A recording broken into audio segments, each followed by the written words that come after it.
Those rebels. All right, so second topic of the day, things are getting crazy, and this one really intrigues me. RFK Jr. wants to put the entire U.S. budget on the blockchain. And I got to be real with you, there seems to be some fruits to the point he makes. So, Doug, to start us off, could you play that RFK Jr. 1 video? Wait, hit the pause. Yeah, click below that. Or just hit open. Yeah, perfect. I'm going to put the entire U.S. budget on blockchain so that every American can look at every budget item in the entire budget anytime they want, 24 hours a day.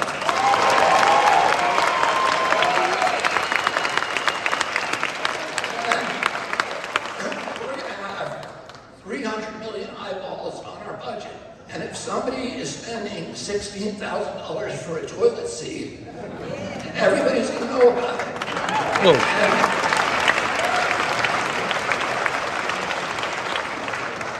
So here's one thing that really kills me. This dude's got great ideas, such great ideas that he's going to get himself killed just like the other Kennedys before him. Calm down the good ideas. If you got so many good ideas, they're just going to put crosshairs on you, my dude. However, I do appreciate some of the good points that he raises. He's going to put the entire U.S. budget on the blockchain. That means every American can look at every budget item in the entire budget anytime they want, 24 hours a day, leaving it to 300 million eyeballs on their budget. And if somebody is spending what's up, Doug? Oh, I thought you were getting my attention. If somebody is spending $16,000 on a toilet seat, everybody's going to know about it. And this gets back to what I think is the coolest part about being a human being. There's not a whole lot because life is tough. But if there's one really cool thing about being a human being, it's that we're just, especially a human being at the time where we've got like giant cables this big around running through the ocean, and so we're all on this giant connected interweb. We can have a guy from South Africa just join us at midnight his time to give us his perspective. Cool time to be alive. Socrates is jealous of me in the Rethink Tank. Love it. But I would love to have 300 million eyeballs keeping these assholes accountable. The fact that the Pentagon has failed every audit and there's just another missing $1 trillion, where'd it go? I don't know. That I'm getting tired of. Believe it or not, I'm getting tired of it. One way to solve that is getting 300 million of us, the human hive. And you're going to have anonymous like the V for Vendetta mask people on the internet. You're going to have people all over the world just parsing us apart every little bit. And wait, do you hear that? Wait. Yeah, that's the dawn of accountability knocking. So before I further get into my point, I'm going to flip it to David, and we're going to go around the table, and let's get our thoughts on this topic. Well, so I have a few different thoughts than you do on this one. I think this is a bit more of a half-baked idea.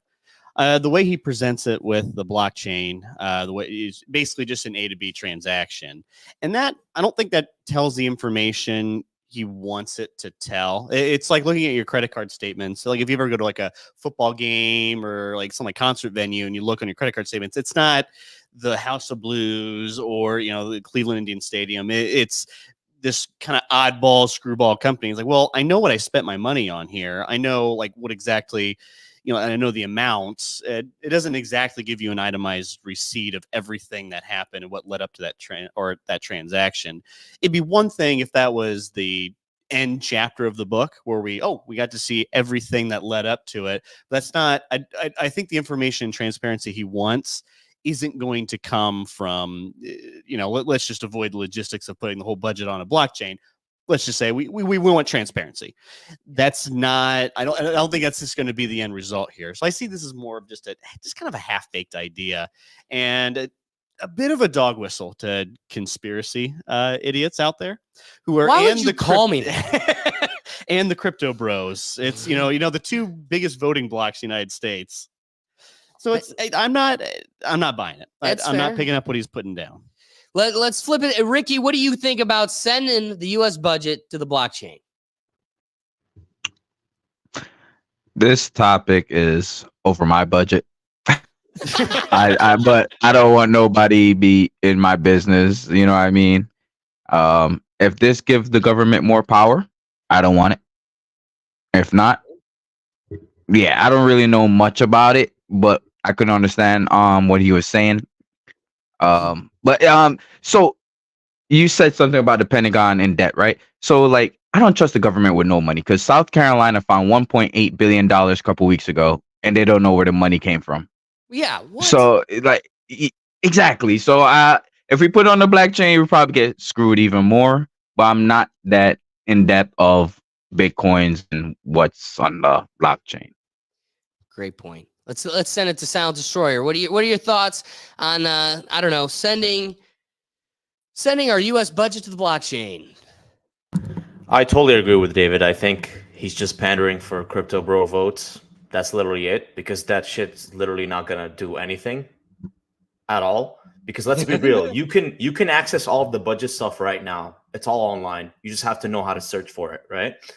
And even if they put it all on the blockchain and they make it accessible and transparent and easy, the average person is so busy trying to survive that they won't even care if someone is spending $16,000 on a toilet seat. They're not even gonna care about any of that. You know what I mean?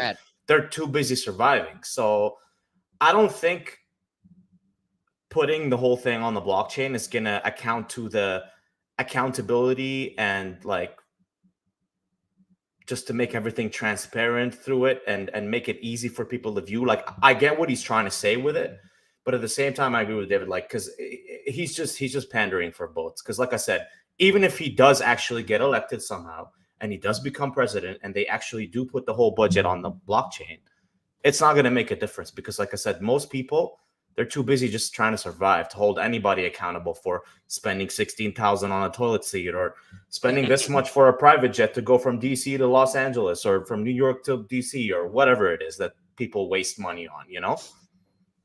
And let's also discuss why it does cost $16,000 for a toilet seat. So please. The military operate everything the military buys has to be under military specifications. That's great and wonderful for like handguns, rifles, fighter jets, helicopters, bombs, all that. But when everything's military spec, everything has to be to a certain spec. So then when we get down to toilet seats, chairs, papers, pens, and like springs for things that are not going to be on fighter jets, that's when we start seeing, because there's a whole bureaucracy behind every single line item that the military purchases, where it has to be traceable back to if this fails in the line of duty or if this fails in the line of war, I got to be able to hold this bidder accountable. That's great and wonderful when it's a rifle in the front lines. Right. Not so much once a toilet seat in South Carolina in a military barracks. But it's that black and white nature. Everything has to be military spec. Now, there's probably a little bit of corruption in there. Let's be honest. Let's call a spade here. No one, hey, I'll sell you this, specialty metal for a spring and a fighter jet. You also got to buy my toilet seat too. And it's Sherry. It's hard to keep up with all this fun stuff in the bureaucracy. So I gotta account for my expenses here. And when you're the only bidder for this, you get to set your price. Mm-hmm. So one of the better things Dick Cheney ever did was bring a light to this in the Iraq War. It's he brought light to it. How? By bending us over a barrel? So he gave all his buddies all these military contracts, and a bunch of people were pissed. So now all these super small bids, so like handguns for one platoon. Yeah, that's like the movie War Dogs. That was the whole point of that movie, where you as an average citizen could just bid on these things. As long as you're able to secure the service, you can do it and be a part of this. So when it's on one hand, yeah, it's bullshit. Where our taxpayer dollars is going to all of this, but on the other hand, it's just how the military does. And then at what point does the lines kind of? I think we can all agree toilet seat shouldn't be $16,000 because it's not military specification. I think on the other hand, we can all agree, like, I think that F-35 Raptor probably needs to be up to code. We want that to be as specific as possible for our military uses, and let's just assume it needs to actually be used for the military. Because I think you and I can go back and forth all day, like, well, we shouldn't be building all these bombs, but that's probably another show. I would love that American moral conversation about the bombs that ruined our human existence. But before I throw in my 2 cents, I want to bring in our good friend Tinas from all the way in South Africa. Now it's got to be 1 a.m. This dude, he's got to philosophize with us so much. He's out here just rethinking. What are your thoughts? Yeah. So you guys really push the struggle wide open. Okay. The whole thing is it's downplayed. It's made political press. It's money press in this case. We're reformed. People have changed our values. You know, we've moved a bit forward. He's able to preach on this platform, and that's why he's effective and to be able to lead people away with free currency. I know a handful of traders. I know a handful of people invested in Bitcoin, people that have made money and people that have made clever decisions. But that's what it is. He's making a clever decision in speaking all of this to the audience. And some people are buying it and some people are not really understanding, because he's also making like a large cloud statement, which is very smoky, I think, and is part of a bigger picture, but it's in his head. So he's luring his freewheeling associates into his party, and he's trying to convince them with his belief, which is fair. But my whole point in the Bitcoin thing is just, it's supposed to be something that is regulated from a decentralized point so that it can spread its advantages. It's not there to liberate a society. It's not there to solve a quick problem. That says the wrong intelligent mind behind the wrong device, because the ledger is supposed to be a network for creative platform to arise from all the topical data. It's there to improve the hash rate and the compatibility and the structure of the data and the technology that we have. It's left there to imprint and give us an example. It's kind of like the creator mind behind questioning our existence, and that's what's left in the rabbit hole for us, and that's why it's left scientifically by whoever created Bitcoin for us. The imprint is there so that we can realize that it's a free choice to buy into anything, whether it be centralized or decentralized, and that is the right upon decentralization sets you free to have both. But centralization locks you in a chamber. It cuts you off from decentralization if you're not exposed to it at some point. No, that's a great point. Yeah. Mediocrity of it. So what I want to do is, and I'm glad we were able to do a round table before we got to my 2 cents. And it's because truthfully, I want to make first an admission. It's when you see the flashy title that we want to take it to the blockchain, and something that it triggers within me is transparency. Really, that's all I really want. And what's cool is listening to the other, viewpoints here. You quickly learn, remind yourself what the blockchain is. So I have an appetite, a hunger for further transparency. Where's our money going? How's it being spent? And all of those layers to that quagmire. Who's it going to and who are they? But you learn real quickly, as Silent Destroyer pointed out, as David pointed out, the blockchain ain't going to solve that. And taking us to this weird digital world, like, you don't want Bitcoin. Like, I appreciate where you're coming from, Tinas. You want decentralized money, but China and too many other major entities has specifically invested in taking over something like Bitcoin. Bitcoin is compromised at this point. It's still hopeful to maybe be a perpetrator in getting us to a place where we're in a more decentralized world, learning and only scratching the surface of this very deep quagmire of digital currency and decentralized, money systems for a community, a society, a country. It's so deep. And one of the things I want to acknowledge is like us now just kind of breaking into this new world. People are now just learning what the Fed is just now. This is just a whole new thing. Like, wait, what? And it's like, oh yeah, this whole entity that we created that is outside of our government, a third party, essentially corporation that just we manage our entire economic system through. And they have their own police force as well. Yes, right. Outside of our government and our country. But don't you love when we used to be on the gold standard and we've removed ourselves from that to somebody, ignorant to it. Like Silent Destroyer was pointing out, people have too many other things to worry about to be like, wait, the Fed, now I got to learn what that is. Now I'm learning the gold standard. What does that even mean? All these elements. And then you have to have a greater economic understanding and societal understanding to see how that even plays into your world. It's above too many people. I admittedly relate to Ricky's point the most because it's like I detach quicker than I want to dive in because it's way too complicated. Like I said, this is a murky quagmire that even the best among us have barely understood. And that's part of the advantage. Part of the advantage for them is like people don't really even understand what's going on. So we're going to pull the wool over their eyes. So I like David's point. I like how Tinas kind of brings it to head where, and Silent Destroyer said it too. This is just capitalizing on a market that really isn't going to think it through.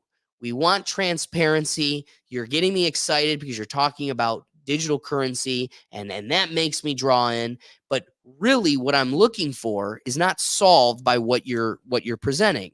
So I want to get to, as you pointed out, I don't think it tells the information he thinks it does. And it's all... And as Silent Destroyer pointed out, it's all there. You just need to know how to search for it. That's easier said than done. As somebody that's proactively trying to search for these things, it's very deep. And also it's layered in so much other political content that not only do you need to find the material, but it's 300 pages. You got to find on page 192 exactly what you're looking for. And again, that's the beauty of the human hive. So I guess, what do we really want? What are we looking for truly? We want transparency. And truthfully, this whole dialogue, without saying it, is mildly balanced with single issue voting. Sick and tired of you giving me something that's 50 different topics piled in on itself, and you've really only got me focused and voting on one. So you can sneak in all these other things, and it makes it very difficult to, one, distill what I'm trying to talk about. I'm talking about one thing, you're talking about the three other things that are hidden deep in it. Or we're not even talking about those things, and I voted for it. Little did I know that I gave you my firstborn, or I signed to be a part of the human centipad. So you got to be careful of these two issues. One, we want the public to crave and call for single issue voting. So we can't have, I mean, I've said this on the podcast before too, whether it's Republican or Democrat, the party that's against the bill every time on the floor when they're debating it uses the bill as a prop to negate the bill. If it's a Democrat bill, a Republican walks in and uses it as a prop, a bill this big, drops it on the table, goes, this is what they're trying to sneak through. They want the border, but this is all the other stuff. And when it's on the other side, it's the same game. Look at this. Look, all they're trying to sneak through. So single issue voting, but also I think a major claim that has been echoed no matter what country line you're in, all the folks in today's dialogue, we want transparency. So I want to flip the question before we get to wrapping thoughts. I want to go around here. If something we all seem to share is a call for transparency, Silent Destroyer says it's there. You just need to know how to search it.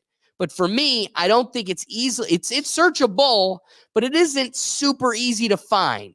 So maybe my answer is we need to create stronger avenues, put it in front of their face, a centralized website where you can look up every bill, whatever it is. But my inquiry to the roundtable, to the Rethink Tank here, is how do we increase that transparency in not a fantastical, theoretical world, but in a very real way, accomplishing what the spirit of RFK Jr.'s point is trying to actually emphasize? I don't know. What are your thoughts? Well, I think the easiest thing you can do is just have the bills up for public viewing before they're voted on. Just like, remember... Why do you think they don't do that? Well, remember TPP, the Trans-Pacific trade partnership. I think it was. Yeah. I think that's what it That was was It called. was supposed to be like the Asian NATO or something. Yeah, so there was a bunch of rumors Ring-a-ding-a-ding-ding. with any trade agreement. There's always a winner and a loser. But unfortunately, we don't know who the winner, we don't know who the loser is, but we know who we think the winners, this, that, and the other, and it's the politicians. So it was just a bunch of hoopla until eventually it just kind of died. If that bill was saw, like if the public could see that bill, okay, now we can see, this line item through the human hive mind, we're able to figure out, highlight, oh my God, I do have to give over my firstborn son. He's actually got a draft into the military directly to whatever country we're in war with. We just so happen to, and also the bill calls for, we got to be in war constantly. So if we have that available, because I think transparency only as good as we can hold our elected officials accountable. The one thing I think everyone can agree on, and is simple enough for everyone to understand, is sitting members of Congress and the Senate cannot or should not be able to buy and sell stocks. I think that's a very easy bipartisan. Most people agree with that. Most people understand the concept. We know they shouldn't be doing it. They're doing it anyway, and there's nothing we can do. We bitch about it. No one wants this, but yet at the same time, it's not going anywhere. They're not going to vote against their own or political earnings. So we're just kind of sitting here. There's this kind of this depression amongst the voting base where I can't do anything about this. As much as I hate it, much as I know exactly what they're buying, what they're selling, I can hold them accountable. I can tweet at them. I can ask them in press conferences. Nothing's going to change. I think there's a little bit of that as well, where even if we know all the information, know the context for the information, can we actually make a change through the representative republic we do have? Oh, you're killing me. That's a great. I always want to be optimistic on the show, but that one in particular, God, it grinds my gears. And you brought up the whole single issue voting bills. I would love it. I would love for that to be the case, so we can hold them accountable. But even if we could, are they actually going to be held accountable? I don't know. I don't know. Let's go around the table. Ricky, what are your thoughts? How do we increase transparency, or what? How do you see alleviating these issues? All right, transparency. They're never going to give us that. We keep relieving power. We're never going to get there. We're past that point. They just classify something and we can't see it for what? I don't know how long classified stuff works. But my thing is, they don't even know how a like works. How they gonna know what works on the blockchain? Right. Come on, bro. All right. Wait, Ricky, let's take them back to the old impression. We would have Mark Zuckerberg testifying in front of Ruth Bader Ginsburg, and they go, we want to talk about the algorithm, and you've got the creeper of the crypt going, what's a like? And it's like, lady, we're well past that. So how they gonna know that the money went digital? Like, if I know it's not gonna get anywhere, but if it does, hypothetically, like, it's gonna be so much confusion, not even for them in Congress, but the everyday people, like, that is at that age that has to learn this new way of currency and everything is digital. What if they ain't even good with their phones? The only thing you can do is text and call. You know what I mean? So and transparency, we already don't have it. So I don't know why we're wishing upon it, but we desire it. I understand the desire for it, but I don't see it happening. I think Ricky's saying we need to get the raisins out of Capitol Hill. Let's flip to the silent destroyer. Silent destroyer, what do you think? How do we increase this transparency? How do we alleviate these issues? Honestly, I think I would agree with David. He's right. Even if we do make everything transparent, they're just not gonna be held accountable, right? Just like he said, the whole stock trading, members of Congress have been caught multiple times, insider trading and trading to their benefit many times. There's solid evidence of this, and nothing happened. Literally nothing happened. The Panama Papers came out. People were caught dodging taxes and doing all sorts of weird things and shady business practices and shell corporations on top of shell corporations and this owns that and selling IP to this and that and all sorts of crazy schemes that they've set up to dodge taxes so they can pay none, and nothing happened. right? Right. And that's the unfortunate part about transparency is we think that this kind of transparency is going to bring accountability to these people, but the reality is it's not. They're just too powerful, they're too rich, they're way too deep in it for them to have actual real consequences, because that's just part of the system, right? The system basically makes sure that these sorts of people, once they're in those certain positions of power, they're going to benefit to the maximum, and almost nothing is going to stop them, unfortunately. And they're the only ones that can change it too, which just makes Ugh. this conversation It's a just a vicious bit cycle. more Yeah. depressing. And there is no shame either. You know, at this point with the Congress stock trading, we see members sitting in a committee. Oh, well, why did you trade this stock? Aren't you on the security board? And this is exactly a security stock. And they're not going to answer the question. They're gonna go on whatever news show that favors whatever social politics they have, and they're not going to be asked the hard questions. They're just going to sit there and just like, oh, okay, I'm not going to answer that one. Move on to the next one, or they'll cancel their press conference. Nancy Pelosi did the same thing. Just, I'm done. See you later. See, that's the real killer. Before I get to the wrapping thoughts here, let's turn it over to Tinas. Tinas, what are your thoughts on increasing transparency and alleviating a lot of these issues? Okay. Expectation versus reality. Mm-hmm. Would you like to see one of the world's greatest leaders? Would you like to see the people that ruined your life change one day? So expectation says it can be so many things, but it isn't. And I think so much of what we have to do is combine word and thought and put action to what we believe, so there is life. And let me say that there is life, meaning we have our own abundance, and that not being their abundance, rather than us being pushed aside by their abundance, having none of our own. Let us not repeat the cycle that they do. That's my best word of advice. And to consider what the question really means is that we could, rather than separate from them in terms of what we think, and adapt from them what we can. So in essence, lean on their understanding, but do not feed from their word. And that would mean, behind transparency, the outlying principle to create that and be able to bring life forward in a way would try and be to resemble your own connection. The last thing that a society that is trying to rule its people constant to see is a connected, wholehearted society of its own. They cannot bear and change the will that is bound to a community. And that is something our country puts into. This is something very topical to me. That's a fascinating perspective. No. And so That's again, from a a lot of place. what you present revolves around the accurate representation of the constituency. A democracy is something that claims to be able to do that. But what we learn is, one, Surely does. it ain't a democracy. It's a representative republic that hides as such. Yeah. And then what we learn is, in the world of a representative republic, it very quickly can become compromised. And okay, what compels action, as Tinas was bringing up, what truly compels any action is money. And so now you've The desire created for ownership. And once we become enslaved by the desire for ownership, money can buy us.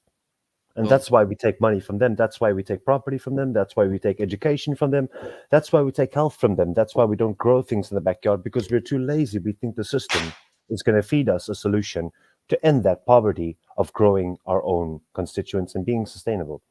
And so that's been taken away from a lot of people. Oh, That's and why we have Tinas, poverty. let me tell you abundance is how excluded. We're on it- the back foot of our own understanding. Yeah, go on. Sorry. it becomes such an outlandish idea when you look at people and say, hey, maybe make your own food, right? Grow your own food. Maybe don't drink the free water. Sounds And they're like, absolutely what are you absurd. talking about? You're like, hey, Yeah. we're learning that fluoride makes us retarded.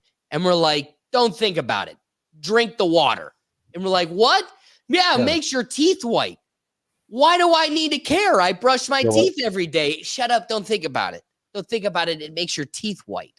So I don't know. It's an interesting element. We live here in the States because when you even try to propose those things, cheeseburgers, balls of meat being handed out of windows is such a fabric to our society that when you propose maybe having your own farm of animals, it seems so outlandish. They're like, wait. But Mondo's what plants crave. That's an insight. Anyway, let's get to wrapping. Go ahead, Tinas. Before we I'm going to bring it to wrapping thoughts after this. Yeah, and so just to pack one onto the Burger Society, the education is really the tool. Once you begin to look at the descriptive value that's just being sent back and forth, even between those that are not really understanding what's going on, because they're also in that state of communication. You get to see a picture that says, well, I'm still going to say something, and I'm going to go do something else. So in a way, there's always amount of direction and movement for us, even if we don't have the control of the situation. And this is where transparency feeds us. We get to see a picture that leads us. It's not necessarily and that's what I think is just important for us, is to adopt that kind of perception that we are and have some sort of value without leaving that behind. There's no moment for us to go and realize that or start believing and focusing our minds to appreciate what we've been discussing. It's got to come with perception, and that's just what I wanted to add on. Thanks so much. I love it. All right, so Doug, bring it to wrapping thoughts for me real quick. This is first, I want to start my wrapping thought with that final video we got queued up. So RFK Jr. 2. This is Congressman Mike Waltz, who revealed that the U.S. Air Force pays $90,000 for a package of bushings that normally costs under $100. Let's check it out. Mr. Secretary, is a bag of bushings. This bag of bushings, stamped out by machinists, they need a high school diploma. It's not anything high tech about this. All of this bag is compliant with the FAA specifications. How much do you think the Air Force pays for this bag of bushings? I don't know, Congressman. $90,000. This is a $90,000 bag of bushings that you need for any jet turbine engine just to operate. So the exorbitant cost due to DoD only buying commercial parts from the OEMs, which is essentially sole source, is literally driving us out of business. I mean, the interest on our debt alone is now exceeding, for the first time in American history, the entire defense budget. All right, so I bring this video in, and I'm not going to forget David's point, because he talks about military specs, why it costs what it does. There's a whole bureaucracy creating those standards. But then also we, through tongue-in-cheek, make a wink to the fact that we know these are cronies padding the pockets of other cronies. The numbers should astonish you. $100 bag is costing you and me the half of our paycheck we give up every week. It's costing us $90,000. And we can play the charade and convince ourselves all we want. It's because of specs and bureaucracy. But we know, with a capital K in the pit of our loins, because we live on this floating rock in space. I'm not from Mars, and I wasn't born last night. We know where $90,000 is going. In a world where that costs $100, we both know deep down that the worker is getting pennies to that dollar. The owner of the scrapyard is making the most. And truthfully, it's nothing but profit margins, because the material is moot to them, and the labor, they're getting, again, pennies to the dollar. So not only in the world of metal workers, like, I don't know what community you're in, but in a place that I'm in, the people that own these metal yards, they have the biggest house. It's the biggest house, all of them. So to them, the profit margins are astronomical. And we're taking that $100 bag and charging $90,000. There is not a spec, not a standard, not a bureaucracy line drawn that creates that much value. That is a complex, an industry, some might say, that is hell-bent on just siphoning us of every dollar we got. And so when we walk up and go, okay, time to get the yearly amount, audit time, what'd you spend it on? Knowing that a $90,000 bag of widgets is in there, and they go, I lost it. Guess we're failing another audit. That can't be okay anymore. That can be your answer, but that can't be okay anymore. I offer it to the group. We go through a slew of friends here asking, how do we increase transparency? And what is the theme from every answer? Everybody piled on you, David. They all agreed there is no transparency. Where we call for accountability and it's required and it's necessary, we simply just don't get it. As it was brought up earlier on, it was Tinas that said this whole thing's money-based. And we all know that. But what provoked this topic to begin with? Let's bring it back to the beginning, what started this whole conversation. Robert F. Kennedy Jr., as I made the laughing joke, he is dangerously presenting good ideas because every Kennedy that had in the past gets them killed. And so looking at someone like his uncle, who was the first and last president to audibly speak out in the defense of people, us, the people he represents, alarming us to the dangers of agencies, alarming us to the mafias that are controlling our government. And they took his ass out. And we can't get all of the information that's owed to us, not because we find it necessary for national security, but deep down we know what it would invoke in the people. But here we are through the Freedom of Information Act, and we don't know who killed Kennedy. Was it people playing in bushes, or was it the rogue Russian at the top of a building? Who knows? But what we do know, fact, through information given to us by our government, when he was murdered in Dallas, the person that had legal jurisdiction to the body was the Dallas coroner. And the Secret Service throws the Dallas coroner up against the wall and takes the body and says, no, he's ours. So regardless of your opinion of any tinfoil hat conspiracy, and don't forget, the CIA created the term conspiracy theory at the time of this murder of a president that spoke up for the people.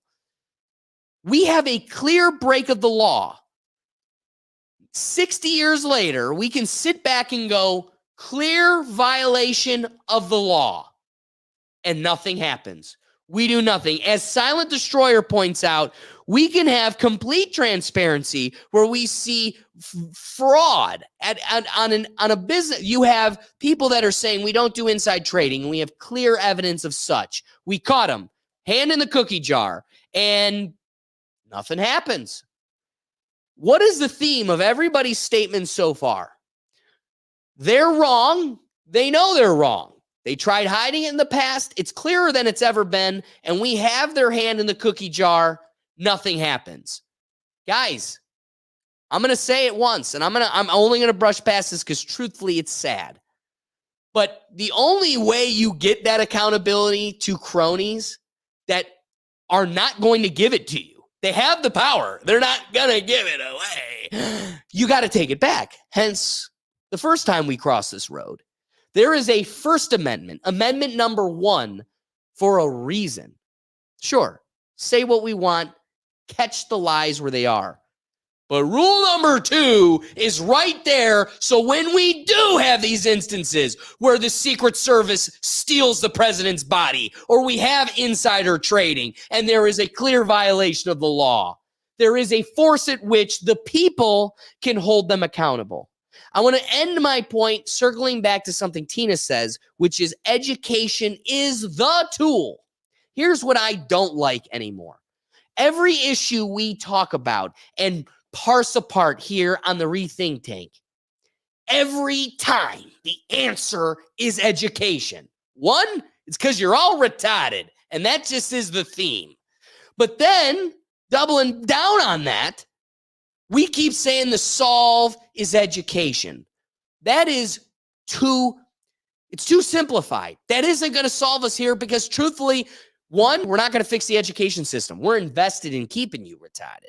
But then secondly, it ain't working. And we're learning, you could get an entire college degree from YouTube. There's an AJR song about it as a joke, but the truth is that's a reality. You could learn literally anything. We have led the horse to water. You have infinite knowledge. What are you doing with it? You'd rather watch Mr. Beast recreate Willy Wonka than maybe have an uncomfortable conversation at the Rethink Tank. We choose comfort and silly distractions over the hard truth and growth. So I want to always lean on the safe, comfortable tool that is the solve to all of this. It will always be stoic, Socratic education. But in a world where you're leading the horse to water and it ain't drinking, the system has consciously corrupted education to a point where it is a poison more than it is a fruit. I must suggest that the only force of accountability has been scripted since its dawn in 1776, and it lies in rule number 2. That's it. We all need to wake up. We all need to get on the same page, and we all need to remember that agencies were not a part of the original document. They are sacrilegious to the spirit of what we're doing now, and the only way you take it back and remind them who they work for is if the people they work for showed off their muscle a little bit. What are your wrapping thoughts? Well, I don't disagree with you on that end. We're only as a single individual, yes. Right. It's very difficult to make change. And if you do try to enforce change on those who have the agency to do so, you're probably going to get shot down, really. But no, I think we need to rally together under a very specific and singular clause. Work for the people. Be for the people, and not work for yourself in a position of power. The unfortunate reality when we come to some of this is absolute power does corrupt. Absolutely. So that's why decentralizing that power, it will forever always be should always forever be a patriotic duty. That's the checks and balances is what made the government last this long under this kind of democracy rule. As we've the great American experiment. So yeah, we do need to have that, but I also think it's not disingenuous to think that there is the actions we do have and the knowledge we do have of this. It's hard to hold those accountable without rallying up a bunch of everyone to do it under a singular purpose. It's difficult, but nothing good in life is necessarily easy. So we'll wrap it up with that. I love that. Yeah. Doug, I want to take to the pickle gallery, but truthfully, we got to get to this last topic because I think it might be scary dense. So, Doug, let me know, what are your wrapping thoughts? Even if they put everything out there, they'll just use code words or something for stuff they don't want us to know about. Like, it's not like they'll put the top like pizza. Secret. Like eating little boys is pizza. $1 million on pizza for one day. Well, we got a lot of troops to feed. It's a real big pizza. Thanks for watching this clip from the Rethink Tank Live. Join us every Tuesday at 7 p.m. streaming across the platforms on YouTube, Rumble, X, Twitch, Facebook, LinkedIn, and TikTok.